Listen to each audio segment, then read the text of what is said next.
Welcome everyone. This is 15th of August. A very happy Independence Day to all of you. I am explaining today the Indian Express. I will explain this in 3 steps, which is why is this news, what is the news, and what are the future prospects of the news. So let's get started. Our first news is next CJI says hope to put in place healthy practices in court with all on board. As you know, Justice Ladit is going to begin his 74-day term on August 7th, and he is saying that he did not see his short tenure of 74 days as a limitation, but he sees it as an opportunity that he is going to play healthy practices which he hopes that it would get broader acceptance and be followed by future generations, including his successor. So why is this news? As you know, he is going to take over as a 49th Chief Justice of India on August 27. And what is the news? He is talking about what he is going to do in his 74 days tenure and what are the future prospects. We will see how firm he is in his statement and how well he plays his role. We will see on August 27 till 74 days in which he will be the Chief Justice of India. We will witness that. Next comes the news, India's COVID handling better than developed countries, says Murmu. So why is this news? As you know, India had suffered more than 2 years from COVID-19, and our President Draupadi Murmu is analyzing that India has better handled the COVID-19 pandemic than any other developed country. So what is the news?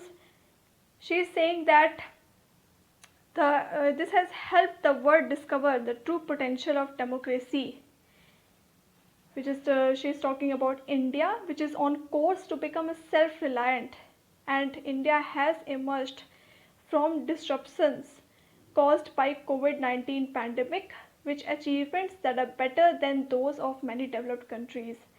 So this was when she was addressing on the eve of 76th Independence Day. As you know, Draupadi Murmu is the first tribal president, and she says that this common thread binds the people of India, which is known for its diversity, and inspires them to work together. So she addressed nation on Independence Day eve. As you can say more of her.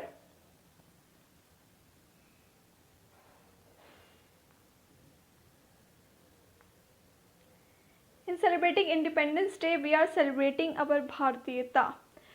Our country is full of diversity. As you know, India is one of the most diverse country in the world. But she is saying that at the same time we all have something in common. And this common thread which binds all of us Indians together and inspires us to work together with a spirit of Ek Bharat, Shresth Bharat. As you know, President is the second woman occupant of Rashtrapati Bhavan. First one was Pratibha Patil, and she said that daughters were the biggest hope for the nation and hailed their rise across all disciplines and fields, from fighter pilots to space scientists. She is talking about gender inequalities. She is saying that gender inequalities are reducing and women are breaking many glass ceilings, Murmu said. She says that change is visible on the ground, and also she includes that the change also includes political system. She says that now there are over 14 lakh elected women representatives in Panchayati Raj institutions today, over 14 lakh elected women representatives. Many international leaders and experts, she said, has been skeptical about the success of democracy in India, a country which was weighed down by poverty and illiteracy after independence. As you know, illiteracy in 1947 was nearly about 20%. But she says that if we Indians prove the skeptics wrong, democracy not only grew roots in its soil, it was enriched too. So she is saying about the doubts that international community have about India when India was going to become independent. She said that Indians have proved these doubts wrong, and democracy has grew its roots in the soil and it has enriched too. She says again that unlike some well established democracy, India adopted universal adult franchise from the beginning, even as in many countries women obtained the right to vote after long struggles. Even you'll be surprised to know that UK, United Kingdom, gave women right to vote later than India. India gave women and every person, it gave universal adult franchise since the making of its constitution, since the independence. She says that makers of the modern India enabled each and every adult citizen to participate in the collective process of nation building. Thus, India can be credited to have helped the world discover the true potential of democracy. As you know, India is the one of the largest, not one of the, it's the first largest democracy in the world. And she says next, the deepening of democratic traditions was not a coincidence. Indian civilization has been defined by equality of all and oneness of all from the beginning. And these values were rediscovered by leaders like Mahatma Gandhi. So she is talking about the Indian civilization since the ancient time to the modern time, and it says that it has always followed equality of all and oneness of all from the beginning. She gave approximately 15-minute speech and she recalled the words of Kannad poet Kevumpu, I will pass, so will you, but on our bones will arise the great tale of a new India. This, she said, was a clarion call for sacrifice for the motherland and the uplift of fellow citizens. She is now crediting the government of India for bringing ease in the lives of the people through its welfare initiatives. Now she is praising the government that has helped poor sections by its welfare initiatives.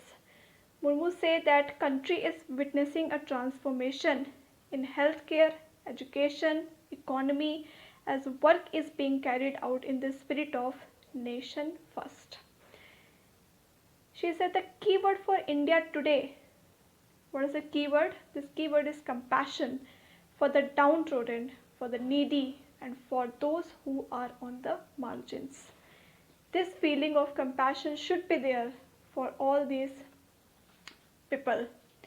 She specifically praised schemes such as PM Awas Yojana, which gives home to people, Jal Jeevan Mission, which has the target of achieving 100% tap water facility for all the Indians living in any area of the country.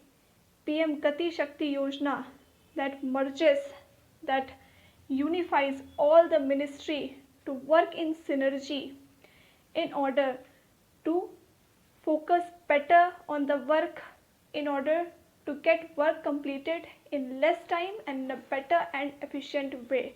But above all, she said that government and policy makers deserve credit for beating the global trend and helping the economy flourish despite the COVID-19 pandemic, which has uprooted lives and livelihood. She said that government has helped the economy to flourish despite this pandemic. She said that in combating the pandemic, our achievements have been better than those of many developed countries. And for this feat, we are grateful to our scientists, doctors, nurses, paramedics, and staff associated with vaccination. The growing numbers of unicorn, as you know, is a startup business which reaches a certain level of monetary in a year. It is a unicorn, she said, is a shining example of economic progress. The president, who belongs to the Santhal tribe, she said that government's decision to observe November 15 as the Janjativ Gaurav Divas is welcome because our tribal heroes are not merely local or regional icons, they inspire the entire nation. She is now talking about the Janjativ Gaurav Divas that is celebrated, that is started to celebrate every November 15. And she is saying because tribal heroes are not only local or regional heroes, they are the national heroes.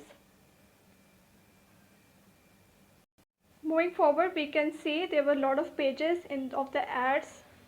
Now this is Express Network. First is Taliban asked India to complete its development projects in Afghanistan.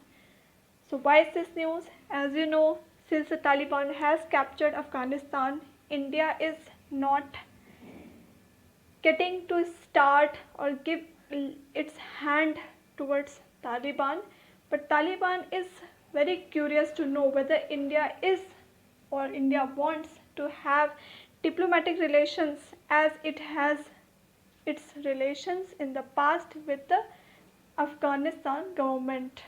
What is the news? We'll see that Taliban has asked India to complete its development projects that were pending in the Afghanistan. So the Taliban regime in Afghanistan asked India to complete the development project that it had started in the country. Foreign Ministry spokesman Abdul Kahar Palkhi said on Sunday, he said that we are hopeful that with the upgrading of diplomatic mission, we will move forward from the humanitarian aspect to development aspect. As you know, India has helped in every form for the humanitarian benefit, humanitarian assistance to the people of Afghanistan, but it has not yet said anything about the development aspect that it was doing before the Taliban occupied Afghanistan. And they are saying that in that area of priority that we have also conveyed to Indian side is that of the completion of some of the incomplete projects that India has done as a first step. So they are talking about India to complete the incomplete projects. August 15 has been declared a holiday, but celebrations by the Taliban regime will be low-key, restricting to an official media event. This is not a news that is important. What is important that Taliban wanted India to complete. India has a lot of different projects and they are incomplete, and we have urged them to complete those because if they are not completed, all of it will go to waste. So recently, India reopened its embassy in Kabul a year after it was shut down and all personnel evacuated in the wake of 15th August 2021 Taliban takeover of Afghanistan. Okay, so this is not very important.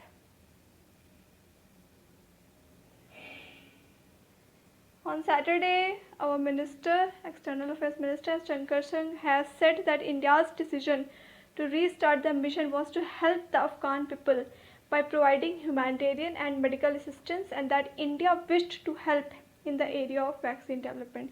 So still now, our External Affairs Minister is not talking about any development mission besides vaccine development. It's only talking about providing humanitarian and medical assistance. India's development assistance to Afghanistan estimated to be worth well over $3 billion across 20 years, which include key roads, dams, electricity, transmission lines, substations, schools and hospitals. Although Delhi has not made any statement yet about increasing its diplomatic presence in Kabul, Palkhi issued a statement on Saturday saying that Islamic Emirates of Afghanistan, the formal name for Taliban regime, welcomes India's step to upgrade its diplomatic representation in Kabul. And he is saying that this regime would ensure security and provide all cooperation. So they are saying that they have a new face and they will ensure security and provide cooperation. Reiterated that security assurances, diplomatic immunities, and other necessary steps have been given to India to upgrade the embassy. They are saying that we are moving in a very positive direction with India. They have reopened the embassy, saying that India has reopened the embassy. They have sent their diplomats. They are looking at upgrading the level of representation here in the embassy. They are saying that Taliban, the Islamic Emirate of Afghanistan, which is the formal name, said that it has opened flights between India and Afghanistan. They are also working on letting Indian flights also come to us, and currently there is Calm Air that has flights with India. Palkhi has said that trade with India has doubled, and we are hopeful that moving forward through dialogue and engagement, we will address the remaining problems and concerns and reach a better stage. The Islamic Emirates of Afghanistan also wants India to work on connectivity projects. Palkhi said, because we need to connect Central Asia to South Asia. Afghanistan is the closest and most efficient route when it comes to the area of connectivity. What he says next? He says that in order to revive connectivity through Iran's Shabahar port, Taliban regime is trying to revive the trilateral mechanism.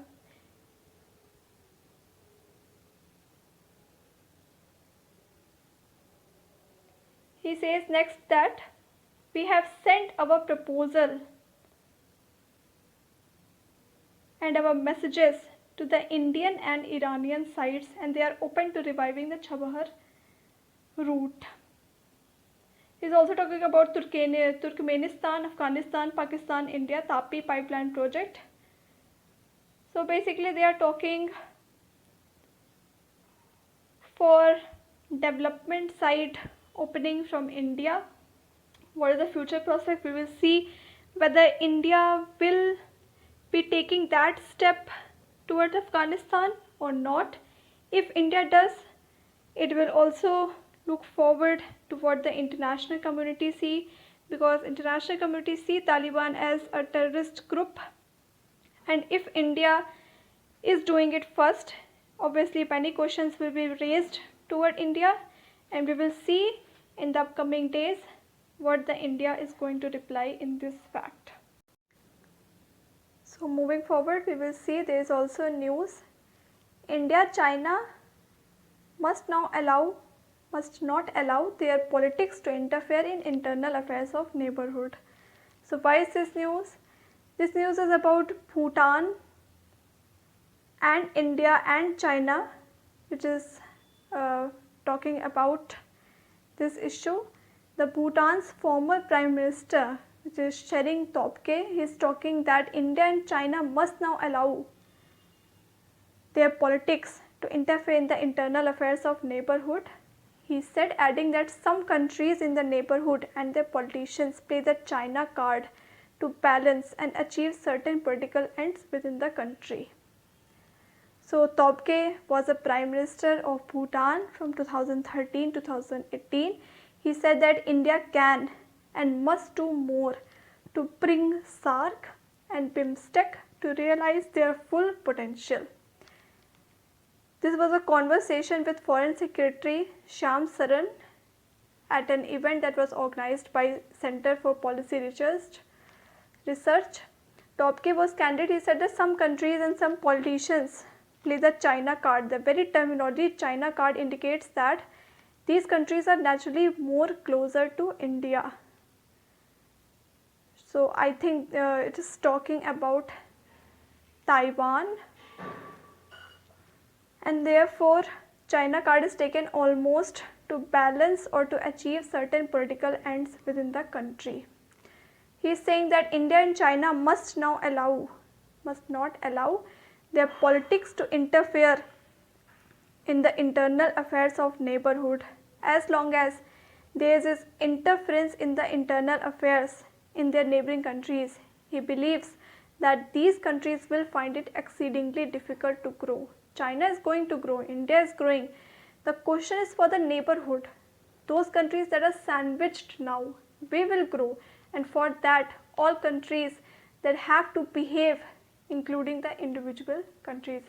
So he is saying that China will grow, India will grow, but the sandwich countries that come in the influence of both these countries will have to behave. We do not have to play the China card.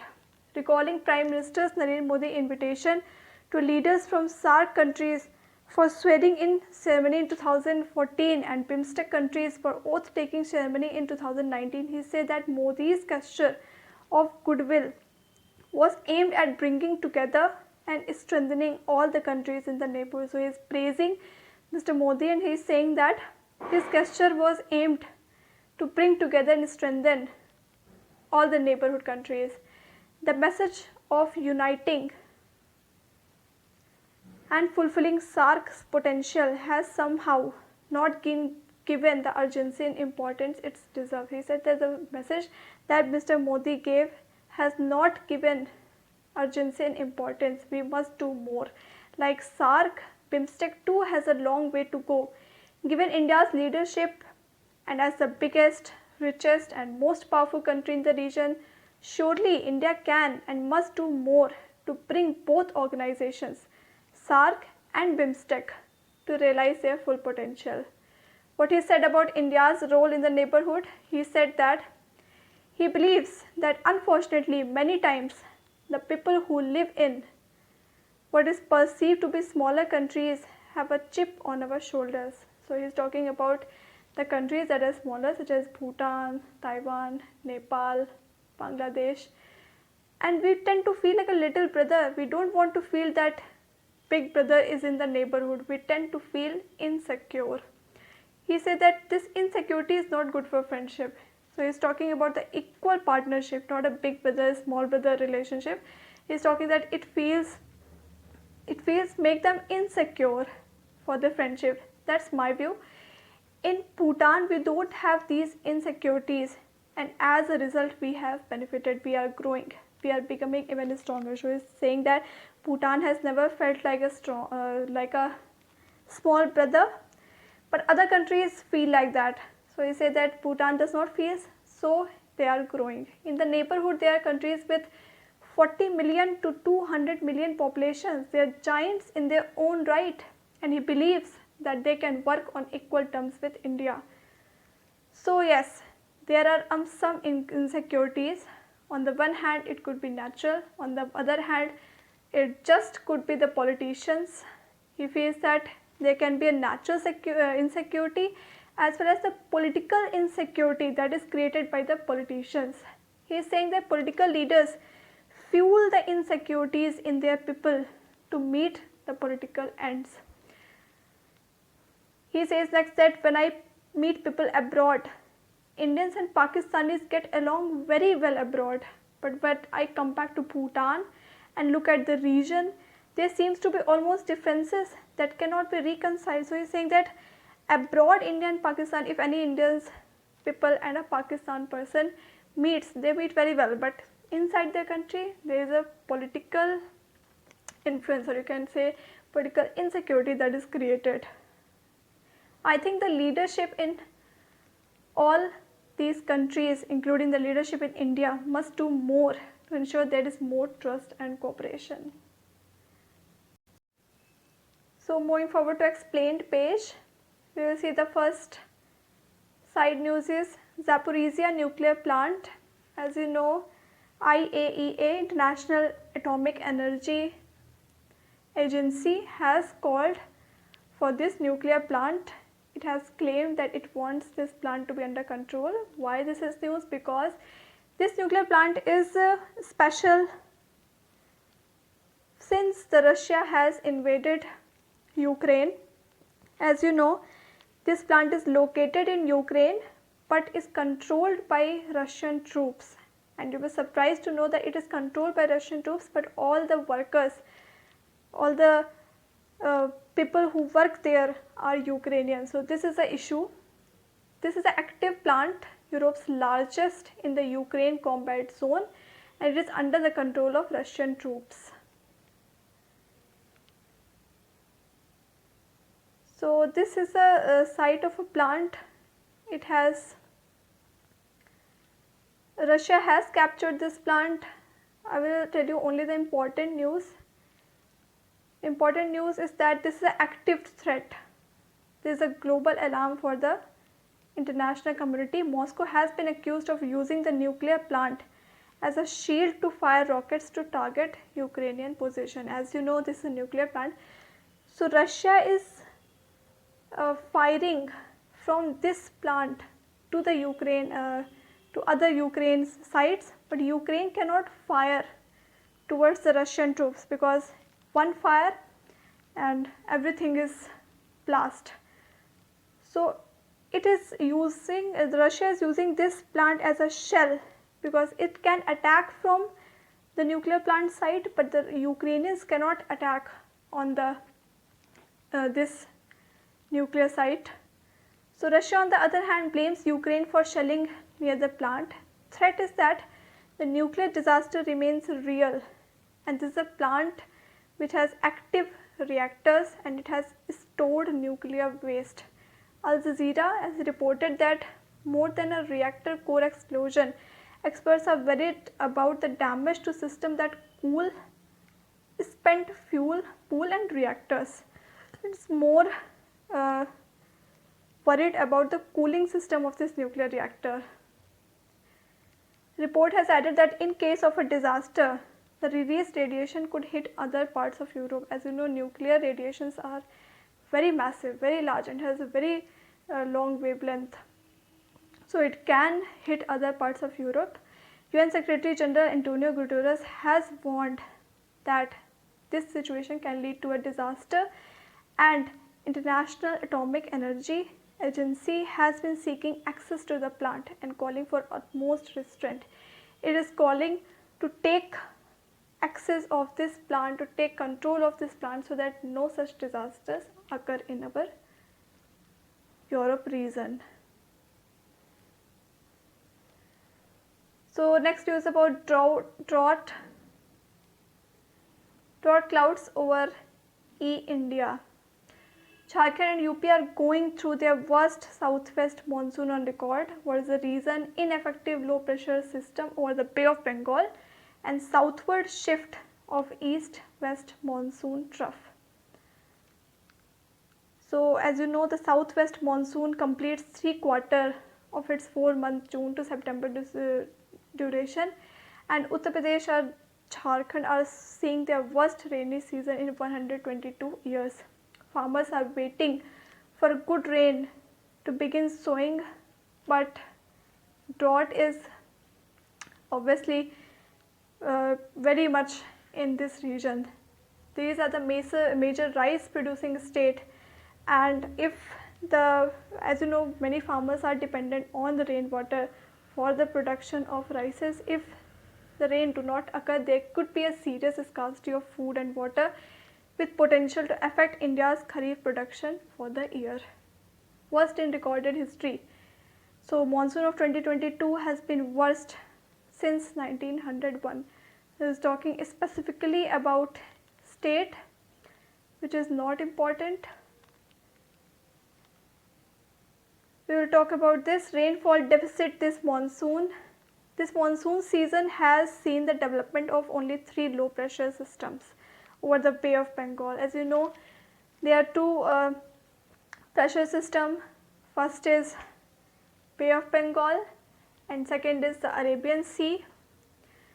So the southwest monsoon, which has its major input from the Bay of Bengal, it has mostly off the coast of Odisha. None of these systems had an impact over Jharkhand, UP or Bihar. The low pressure system did not move along Bihar, Jharkhand, Uttar Pradesh, said the head of the Climate Research Division at Indian Meteorological Department. He is saying that these unfavorable conditions contributed to the high rainfall deficits throughout the season. These unfavorable conditions means these low pressure low pressure situations has contributed. In addition, the east-west low pressure monsoon trough, the second major reason for rainfall, it has remained to the south of its normal position for mostly days in July and August. So far, location of the monsoon trough, oscillation, duration over a specific location, it affects rainfall activity.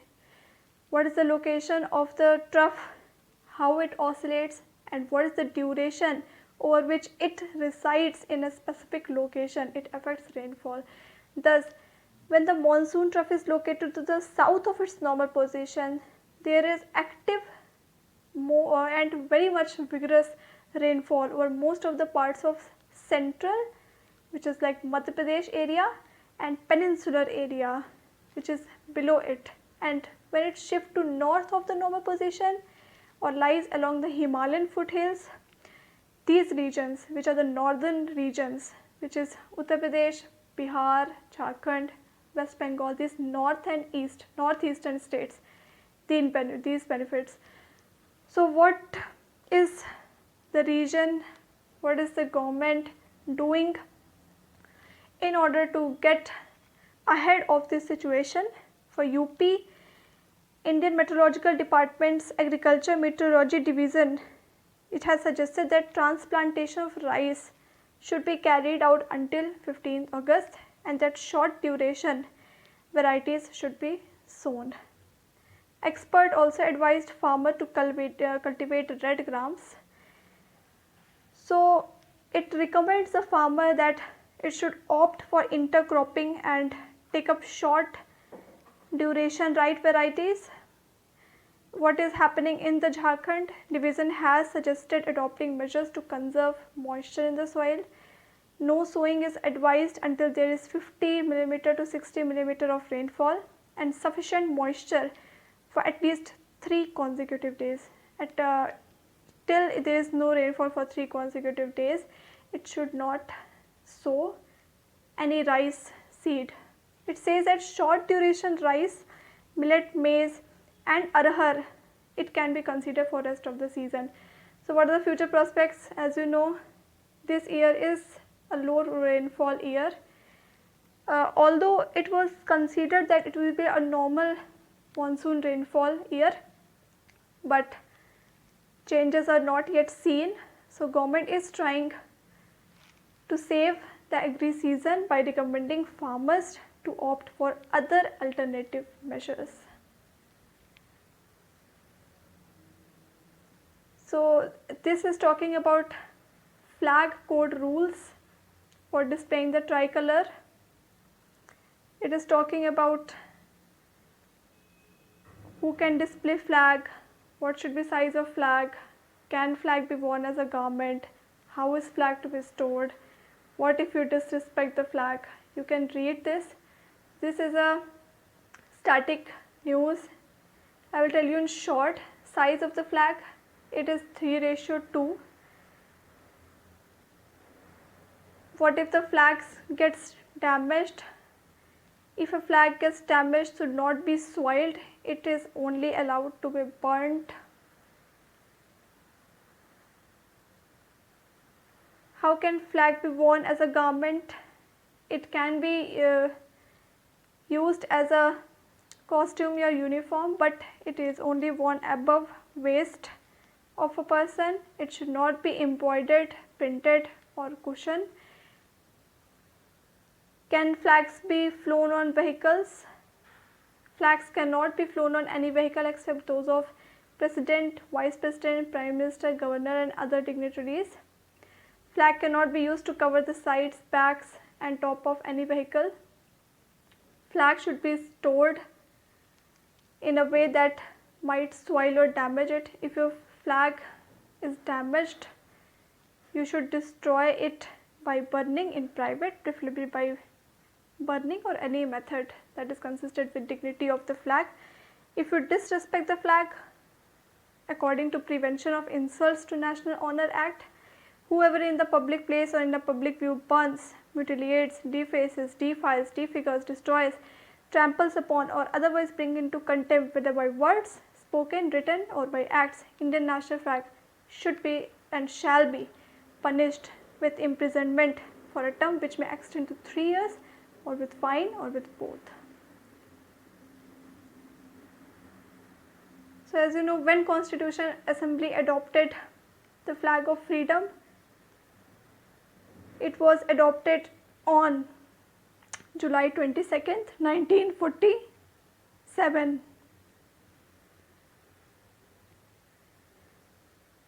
Okay, so there is also news about the world. China continues military drills. US lawmaker arrive in Taiwan amid China row. So why is this news? As you know, Nancy Pelosi visited Taiwan, and since then China is having targeted military operation which it calls military drill. And now what is going on? What is the news? It says that delegation of US lawmaker have arrived on Taiwan for 2-day visit. They will meet President Tsai Ing-wen, and what will happen next? We will see whether this meeting came out to be fruitful, or maybe US is trying to help or not. We will see this in future. As you know, these meetings, as Nancy Pelosi has visited Taiwan, but it gave nothing result, except it was only a show, or you can call a stunt.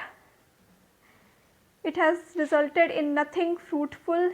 Taiwan, what needs now is the assistance, is the military assistance that it wants. It does not want person to come and go without any promise or without any assistance.